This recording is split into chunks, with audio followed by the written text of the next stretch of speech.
Vamos a conversar con Sergio Daga sobre el índice de libertad económica de la Heritage Foundation. El doctor Daga es un economista muy destacado de Santa Cruz y de Bolivia, tiene un doctorado en economía por la Universidad de Navarra y se desempeña como vicerrector de la Universidad Privada de Santa Cruz, la UPSA. También fue analista visitante de la Heritage Foundation y por eso lo hemos invitado y agradezco a Sergio por estar aquí para conversar sobre este índice de libertad económica que recientemente se ha presentado la versión 2021. Y sobre eso justamente quería consultarte desde cuándo se lo publica y qué es lo que mide este índice. Muchas gracias, Oscar, por la invitación. Feliz de estar con vos. El Índice de Libertad Económica nace como una propuesta de la administración Reagan, en la cual, en Estados Unidos, en la cual Milton Friedman, junto con otros pensadores, tomaron la batuta y dijeron, bueno, ¿cómo medimos la libertad económica en el mundo? Esto es, hablamos años previos a que caiga el muro, el muro de hierro, donde se caiga el muro de Berlín, en fin. Entonces era necesario medir cómo los países puedan incrementar libertad económica. Y ahí que nace la propuesta de medir algunos aspectos institucionales que tienen los países sobre cómo pueden acercarse a una libertad económica deseable. Entonces, la Heritage Foundation agarra el pañuelo, comienza a generar una propuesta sólida de un índice con variables medibles, objetivas y que se puedan traquear en el tiempo. Lo más importante de este tipo de índices es que vos lo puedas hacer un seguimiento en el tiempo. Luego otras como la Fraser Institute en Canadá fueron haciendo sus propios índices y demás, pero creemos nosotros que el índice de la Heritage Foundation es mucho más sólido porque se mide desde 1995. La metodología sigue siendo la misma y las fuentes secundarias son las más creíbles. Entonces, yo creo que el índice tiene ese prestigio, Oscar.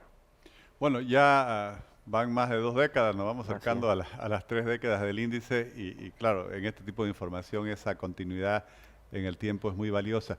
¿Cuáles han sido las principales conclusiones que ha logrado este trabajo de investigación después de todos estos años publicando el índice? Yo creo que una de las conclusiones más importantes es que en paralelo a los descubrimientos de la academia y del mundo científico, el índice de libertad económica sirvió como una medida muy importante de la institucionalidad, Oscar. Las investigaciones académicas han demostrado que uno de los determinantes del crecimiento económico y quizás uno de los más importantes es el nivel de institucionalidad que tienen los países. Institucional ha medido, como lo pidió el profesor Douglas North, Premio Nobel de Economía, como aquellas reglas formales e informales las cuales determinan el andamiaje y la vida económica y social de los países, ¿no? Entonces el índice de libertad económica tiene esta gran ventaja, porque se divide básicamente en 4 grandes pilares. Ujú. El tamaño del Estado, la eficiencia regulatoria, cuán abiertos están los países al mundo, al comercio exterior, y sobre todo, y es muy importante, el Estado de Derecho y el tamaño del gobierno, ¿no? Cuán grande es el gobierno y cuán bien funciona la justicia, no solamente para unos pocos, sino para todos. Entonces, estos 4 pilares están divididos en 12 índices, 12 variables que son las más relevantes que mide el índice de libertad económica. Y una de las principales conclusiones es que se ha demostrado que aquellos países que son económicamente más libres son más prósperos. Y no solamente desde el punto de vista del PIB per cápita, sino términos sociales, tienen mayores índices de educación, mejores índices de calidad en educación, inclusive mejoras en el medio ambiente. Son países en los cuales cuidan más la propiedad privada y por ende cuidan mejor su medio ambiente, entre otras cosas, y también sin duda salud, ¿no? ¿Y podrías darnos un panorama cuáles son los países que están mejor ubicados, mejor posicionados en ese índice, cuáles los peores y sobre todo cómo se ubica nuestra región latinoamericana en el índice? Es muy buena la pregunta porque a veces se piensa que Estados Unidos es el bastión o el baluarte de la libertad económica, pero en realidad es Singapur, Luxemburgo, Suiza. Son los 3 principales países que llevan la batuta en lo que es la libertad económica. Estos países, como bien conocemos el caso de Singapur, han sido países que han sido creados en base a una institucionalidad muy fuerte, ¿no? Asimismo Luxemburgo, Suiza y demás. Y América Latina en general es una región en la cual finales de los 90, principios de los 2000, debido a todas las reformas de mercado que se hicieron, tenía una posición muy interesante, inclusive con unas perspectivas de acercarse a economías de primer mundo o economías occidentales desarrolladas. Sin embargo, luego de que existió una ola de movimientos de partidos de izquierda que fueron dominando la política de América Latina, el resultado de América Latina en general ha ido disminuyendo a niveles cada vez más bajos, ¿no? Son pocos los países que siguen teniendo algunos resultados en libertad económica interesantes, en el caso de Chile, en el caso de Costa Rica y el caso de Uruguay. Pero en general, América Latina se encuentra, si no diré en la cola, pero se encuentra de mitad para abajo en lo que es libertad económica. Y en ese panorama, ¿cómo está ubicado nuestro país, Bolivia, en este índice? Bueno, cuando Bolivia, cuando nace el índice en 1995, con datos 94, 93, y cuando se lo lanza en 1996, Bolivia tiene una posición interesante.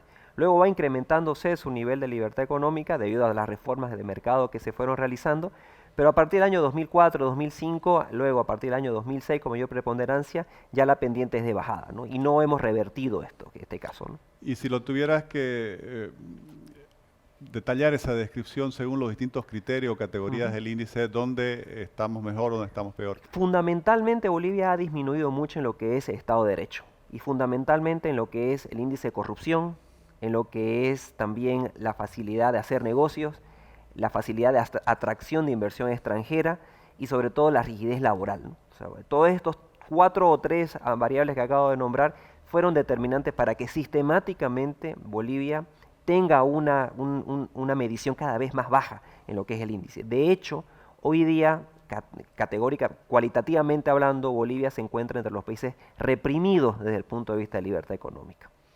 Sergio, y con todo este trabajo, entiendo también que tu tesis doctoral existe sobre el tema del desarrollo. ¿Qué lecciones nos quedan para las políticas de desarrollo de un país y obviamente las que pudiéramos aplicar al nuestro sobre todo? Yo creo que fundamentalmente, yo diría 3 grandes lecciones que tiene el índice como una alternativa de medición. Primero, que el índice nos demuestra que no hay que ser ni muy fundamentalista con el mercado, ni tampoco creer de manera ingenua en el Estado, ¿no? El índice demuestra también de que existe un espacio para el Estado, un espacio de unas políticas públicas de regulaciones eficientes. De hecho, uno de los pilares es la eficiencia en la regulación. ¿Y por qué voy a esto? Porque a veces se piensa que un índice de libertad económica creado por una fundación en la cual pregona de manera abierta, en la cual las bondades del mercado libre, podía creerse que es un instrumento de ideologización hacia los gobiernos. En realidad es una medida objetiva con datos de por dónde los países pueden caminar para mejorar el desarrollo económico de sus países. Porque la correlación es muy alta, Oscar, entre índice de libertad económica y desarrollo. Entonces, una de las lecciones que se podría aprender es, primero, medir. Y no hay que tenerle miedo a la medición. Entonces, si el país se encuentra en una posición de 45 sobre 100 o de país 172, de 176 países medibles, es una llamada de atención. Y yo no lo tomaría como descabellado o lo descartaría. Primera lección, la importancia de la medición. Segunda lección, yo creo que tiene que ver con que los países observen estos índices para poder generar algunas políticas públicas de un KPI, de cómo puedo mejorar, ¿no? Estos índices internos que tiene el management de hacia dónde quiero ir, digamos, ¿no? Yo creo que es una buena medida de superación. Hoy día estamos en el puesto 172, mañana estaremos en el puesto, 169, luego en el puesto 160. Lo importante en este índice no es el dato, sino la trayectoria, es decir, cómo puedo yo ir mejorando. Es el caso de Perú, por ejemplo. Es el gráfico, y te lo puedo enviar para que podamos conversar en una siguiente ocasión, es evidente cómo Bolivia con Perú seguían casi la misma trayectoria. Y a partir del año 2005 hay una brecha que se abre. Bolivia hacia abajo, Perú hacia arriba. Entonces, y eso también determina un poco el nivel de desarrollo que ha tenido la economía peruana versus la economía boliviana en los últimos 15, 20 años. Eso como segundo. Y por último, yo diría que una de las lecciones que puede dar también el índice es que uno puede aprender qué han hecho bien otros países, o sea, qué están haciendo bien que podría beneficiar a Bolivia. Y uno de ellos es que no han sido ni fundamentalistas del mercado, ni tampoco han sido ingenuos del Estado. Han generado políticas públicas eficientes, donde existe una participación público-privada en muchas de las acciones que realizan los gobiernos y muchas de las acciones que realiza también el sector privado, pero sobre todo han dejado que el sector privado, y me refiero a la base piramidal, a la base del sector empresarial, genere mejoras. Y eso es a través de facilidades para la contratación, mejoras también en la capacidad, en la disminución y la presión tributaria que existe, y sobre todo un lastre que tenemos en América Latina, poder generar mayor economía formal y menos informalidad. Sergio, y mencionabas el índice de libertad económica, pero también mencionabas algunos temas que no son estrictamente económicos, pero que son tomados en cuenta en el índice. Me gustaría conocer tu opinión sobre su incidencia en el desarrollo de un país. Por ejemplo, la institucionalidad y la corrupción, no sé, que ya mencionaste, si hay, me gustaría tu opinión sobre este tema y si hay otros criterios así, no estrictamente económicos, pero que determinan al final las condiciones del desarrollo económico. Correcto, no tenés toda la razón, porque la corrupción, por ejemplo, es fundamental para las decisiones de los agentes económicos, ¿no? Es en un país en el cual la corrupción es elevada y donde conozco que debo acceder a realizar pagos por debajo de la mesa para poder acceder a bienes y servicios que le corresponden por ley, eso implica que me aumentan mis costos de transacción. Y al aumentar mis costos de transacción soy menos competitivo también ante mis pares de otros países donde esos costos de transacción son más bajos. Otro tiene que ver con el nivel de la burocracia, ¿no? Una burocracia, el red tape, eso de una burocracia tan grande y tan pesada, genera que los inversionistas, los emprendedores pequeños sobre todo, tengan mayor dificultad de crear empresas y de generar trabajo. Yo me recuerdo un anuncio que se hizo el año pasado de Bolivia logrará que las empresas se creen en 24 horas. Pucha, eso era una noticia muy importante que genera acciones también hacia los inversionistas extranjeros de que en Bolivia se pueden generar negocios en corto tiempo. Y sin duda que, volviendo a tu pregunta, esos son aspectos muy importantes que hacen al quehacer económico y también al desarrollo social del país. La educación y la salud también tienen que ver con el nivel de corrupción que tienen los países. La corrupción cada vez más alta genera que estos servicios a los que puedan acceder la población sean cada vez más difíciles de acceder, ¿no? Hiciste una referencia a Douglas North y sus teorías sobre la importancia de las instituciones. ¿Podrías ampliar un poquito esto? Porque me parece fundamental entender el concepto amplio de lo que es el marco institucional para el desarrollo. Douglas North es un historiador económico, entonces él lo que busca es entender por qué algunos países son más ricos que otros, la gran pregunta que se hace los economistas, ¿no? Y él lo que trata de decir es que, bueno, quizás no es la geografía, no es dónde están ubicados, si en el norte o en el sur, no es la religión, porque hay algunas teorías que se hablaba sobre que la cultura del protestantismo, por ejemplo, podría ser mucho más beneficiosa para el desarrollo económico, y tampoco dice no es las etnias, ¿no? Porque también hay muchos países con etnias distintas que son desarrollados, y él muestra que en realidad lo que tiene que ver con el desarrollo fundamental, la productividad de los países, es aquellas reglas formales o informales que determinan los incentivos que tienen los individuos. Es decir, si yo sé que la policía es corrupta y yo debo pasar un pago bajo la mesa para poder acceder a ciertos servicios, eso me va a incrementar mi capacidad de poder acceder a esos servicios y por ende voy a tener que tomar mucho más tiempo, mucho más dinero del que no tengo para poder acceder a esos servicios. La puntualidad, por ejemplo, es una regla no escrita que es muy importante, digamos. En los países nórdicos eso es una ley, está dado, está por default, está dado. En aquellos países donde la informalidad es grande, en el sentido de que, bueno, llego pero comienzo media hora antes o 30 minutos después, eso genera costos que al final alguien los tiene que asumir, digamos, ¿no? Y otra cosa que es fundamental en lo que entiende como institucionalidad es también el creer la palabra del otro, ¿no? O sea, la importancia de creer lo que me dicen, la confianza, el mercado, que es la institución que mejor puede distribuir los recursos escasos, se basa en la confianza, Oscar.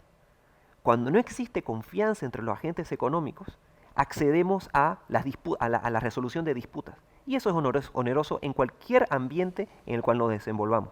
Por eso que la confianza en el otro es fundamental. Y Douglas North lo estudia, ¿no? Bueno, y ahí viene, supongo, el tema de la justicia, porque para resolver las disputas, si no hay un sistema de justicia confiable, sin duda, también no va a haber certeza del cumplimiento de los contratos, ¿no? Así es, y acceder a esas resoluciones de disputa, no solamente desde el punto de vista empresarial, que tenemos opciones, pero también entre los individuos, ¿no es cierto? O sea, ¿cómo pueden los individuos poder generar una acción que no tenga costos por encima de la transacción misma? Y eso es lo que dificulta el crecimiento económico.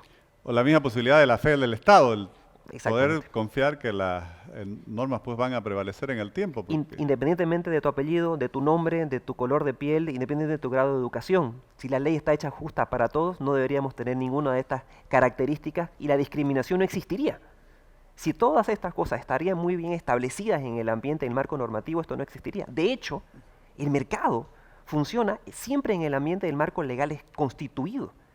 Porque eso, y eso hay una discusión que se puede haber entre economistas que son liberales y demás, es decir, Por ejemplo, la Feria 16 de Julio o el barrio o la Feria Barrio Lindo es un ejemplo claro del mercado libre. A mí me parece que no, porque hay mucha extorsión dando vuelta ahí. No estás dentro del marco legal. Cuando salís dentro del marco legal, se te salís del marco legal, es muy difícil que el mercado funcione verdaderamente bien y que los precios puedan dar la información correcta acerca de la escasez o abundancia de los bienes. A mí me gustaría profundizar un poquito el tema que estás tocando, el de la informalidad, porque si bien quienes operan por un mercado como el de la Avenida 16 de Julio en el Alto, están fuera de la legalidad, son personas que, por así decir, están huyendo para sobrevivir de la presión del Estado, con su burocracia, con su corrupción, con sus elevados costos, digamos, tanto por trámite como por impuestos. ¿Cómo evalúa, me gustaría profundizar, cómo evalúan los autores del índice este tema? Porque hay otras corrientes, por ejemplo, ahora que está también Hernando de Soto, de candidato del Perú, y él fue el autor de ese famoso libro, El Otro Sendero, donde rescataba, reivindicaba el rol positivo de los informales como unos emprendedores que se han visto obligados, no necesariamente como gente que ha buscado por sí misma la ilegalidad. Hay tres visiones acerca de la informalidad por las investigaciones que he podido revisar. Una es el emprendedor huye del tamaño del Estado, entonces lo que hace es esa burocracia que es tan pesada, el emprendedor huye de ella y para poder traerlo a formalidad, esto es Hernando de Soto, hay que disminuir las barreras burocráticas y el emprendedor vendrá. La otra es decir, no, el emprendedor informal es un lastre para la sociedad, no hay que ayudarlo, de hecho hay que buscarlo, castigarlo y pisotearlo, ¿no? Entonces, es decir, hay que penalizar la informalidad. Y está la tercera, que en realidad es, el informal y el formal son agentes económicos totalmente distintos. Endógenamente, intrínsecamente, son distintos. Por más que vos le ayudes a ese informal de la Feria 16 de Julio de Feria Barrio Lindo, traerlo a la formalidad, existe endógenamente, su capacidad productiva es tan baja que por más que vos hagas lo que hagas, no va a venir a la formalidad, porque primero su producto es muy homogéneo, es decir, no compite en términos de innovación con otros. Segundo, el management skills que tienen los emprendedores en estas áreas es bajo en el sentido de que no podrían soportar, por ejemplo, unos planes estratégicos de más largo alcance y demás. Entonces, esta tercera línea está cada vez mucho más fuerte porque se basa en base a datos. Y a mí me gusta más esta. De hecho, yo la uso mucho en mi investigación de la tesis doctoral porque me da la impresión de que, viendo un poco la realidad boliviana, quienes pueden lograr sortear, y que no estoy diciendo que lo anterior, que la burocracia no es importante, sí lo es, pero aquellos que pueden sortear la burocracia y que pueden crear empresas formales, son aquellos que endógenamente e intrínsecamente tienen un producto interesante para el mercado lo valora y el precio al cual pueden competir tiene una diferencial interesante. Los otros son un producto mucho más homogéneo y con unos skills menores, ¿no? Pero generan una solución. Generan. Para familias, sin duda, para el país en su conjunto de trabajo. Y son el colchón del empleo. Cuando vienen crisis grandes, la informalidad se incrementa y por eso es que la tasa de desempleo en Bolivia no refleja en realidad los problemas de desempleo reales que tiene la población, porque hay mucho subempleo y mucha contratación hacia abajo, ¿no? Van a presentar próximamente el índice. Si alguien quiere consultar el índice, ¿dónde lo puede ver? Puede entrar a la página de heritage.org/index, ahí se encuentran todas las versiones descargables también en Word, en Excel, las bases de datos de todos los años, ya 26 versiones del índice. Y el 13 de abril, la UPSA, la Universidad Privada de Santa Cruz de la Sierra, presentaremos el índice para Bolivia con uno de los autores, que fue mi jefe, James Roberts, y comentará el profesor Antonio Saravia de Mercer University. Bueno, muchas gracias. Quedan todos quienes nos siguen por las redes sociales invitados a hacer el seguimiento de esta presentación. Muchas gracias por asistir a este programa. Muchas gracias por tu invitación. Gracias.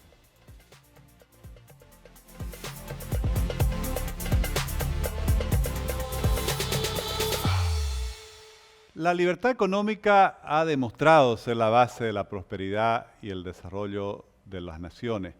Y aquí quiero recalcar algo. Estas naciones que ocupan los primeros lugares en el índice de libertad económica no solo son las naciones más ricas, sino son las naciones donde sus propios ciudadanos han prosperado más, donde hay menos pobreza, donde el nivel de vida es más alto. Y yo creo que esto es algo fundamental, sobre todo en un país como Bolivia, donde siempre hemos tenido una libertad económica acosada, disminuida, restringida, limitada por tanto intervencionismo, pero sobre todo por los mecanismos informales de la corrupción, de la extorsión, del chantaje, lo cual obviamente hace que los bolivianos no tengamos el largo plazo como horizonte, y eso impide que hayan inversiones realmente que puedan ser el cimiento del desarrollo del país. Pero también esa falta de libertad económica hace que tengamos tanta informalidad, porque las personas buscan una vía de escape para poder sobrevivir. Justamente buscan libertad económica y eso es el sector informal. Es un tema que vamos a seguir tocando en este espacio digital de Frente con Óscar Ortiz. Muchas gracias por seguirnos mediante las redes sociales y los comprometo a que nos sigan acompañando, que vamos a seguir teniendo conversaciones muy interesantes en este episodio.